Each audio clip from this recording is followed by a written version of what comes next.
সকালবেলা উঠে হাতে চায়না মেহেদি দিয়েছি তাড়াহুড়ো করে, দেন রেডি হয়ে বিয়েবাড়িতে পৌঁছে ভিডিও স্টার্ট করেছি।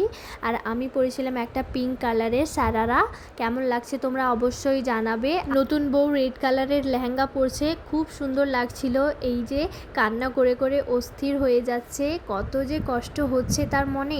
এই দুঃখটা শুধু মেয়েরাই বুঝবে। এই দিনটা আমিও পার করে গেছি, কত যে কষ্ট হয় এটা শুধু মেয়েরাই বুঝতে পারবে। মা বাবাকে ছেড়ে, নিজের আত্মীয় স্বজনকে ছেড়ে, নিজের বাড়িটা যেখানে তুমি ছোট থেকে বড় হয়েছো সেই বাড়িটাকে ছেড়ে অন্য একটা অজানা ছেলের হাত ধরা আর তাদের বাড়িতে গিয়ে থাকা, এটা শুধু মেয়েরাই বুঝতে পারবে এই কষ্ট। যাই হোক, আসার সময় এই যে বৃষ্টি পড়লো, একটা নদীর ওপরে পুরোপুরি বাঁশ দিয়ে একটা ব্রিজ করা রয়েছে, খুব ভয়ও লাগছিল। আবার এই ঠান্ডা ওয়েদারটা দেখে খুব ভালোও লাগছে। তাড়াহুড়ো করে বড় নানিমাদের বাড়িতে যাচ্ছি, ক্লান্ত হয়ে পড়েছি, সেখানে গিয়ে রেস্ট করব। দেখা হবে নেক্সট ব্লগে। আল্লাহ হাফিজ।